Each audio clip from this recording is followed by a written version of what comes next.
आयोजन या स्पर्धेमधला गावठी गटातल्या 10व्या क्रमांकाची विजेती जोडी आहे भैरी भवानी केदारनाथ प्रसन्न तुरळ संगमेश्वर। जी जोडी ओंकारनं पळवली होती, वेळ घेतला होता 13 सेकंद 84 पॉइंट। 10व्या क्रमांकाची विजेती जोडी।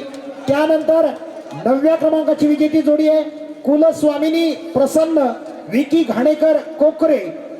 जी जोडी मुन्नानं पळवली होती, शिवा आणि सुंदर हे बैल पळाले होते, वेळ घेतला होता 13 सेकंद 83 पॉइंट। त्यानंतर या गावठी गटामधली 8व्या क्रमांकाची विजेती जोडी आहे रुही महेंद्र गुरव आरवली। जी जोडी पळवली होती मुन्नानं, पुष्पा आणि चित्तर हे बैल पळाले होते, वेळ घेतला होता 13 सेकंद 81 पॉइंट। त्यानंतर 7व्या क्रमांकाची विजेती जोडी आहे कुणाल कदम एगाव चिपळूण। जी जोडी आकाशनं पळवली होती 13 सेकंद 79 पॉइंट इतका वेळ घेतला होता। 7व्या क्रमांकाची विजेती जोडी आहे। त्यानंतर 6व्या क्रमांकाची विजेती जोडी आहे आतिश तांबडकर पेडांबे रुपेशनं जोडी पळवली होती, वेळ घेतला होता 13 सेकंद 75 पॉइंट। 6व्या क्रमांकाची विजेती जोडी आहे। त्यानंतर 5व्या क्रमांकाची जोडी आहे स्वप्नील काशीराम मुंढेकर हातीव संगमेश्वर। जी जोडी अमोलनं पळवली होती, सुंदर आणि बादर पळाला होता, वेळ घेतला होता 13 सेकंद 56 पॉइंट।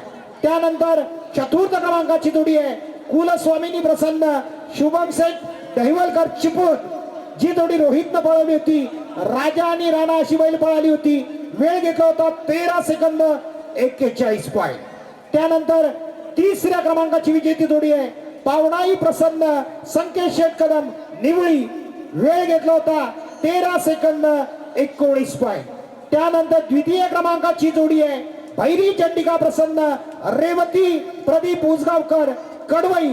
जी जोडी पळवली होती देवानं कारगिल आणि होंडा अशी बैल पळाली होती, वेळ घेतला होता 12 सेकंद 93 पॉइंट। आणि देवा मंडप डेकोरेटर्स मित्र परिवार कोकरे ग्रामस्थ यांच्या वतीनं गावठी गटाचा अंतिम विजेता फायनलिस्ट विजेता ठरतोय रुद्र महेंद्र गुरव आरवली शंकर आणि पिंट्या। वेळ घेतलाय 12 सेकंद 77 पॉइंट। ई पाईपचा माघारी ठरतोय शंकर आणि पिंट्या। विजेत्या सर्व चालकांचं मालकांचं सर्व शेतकरी बांधवांचं या ठिकाणी कौतुक, धन्यवाद।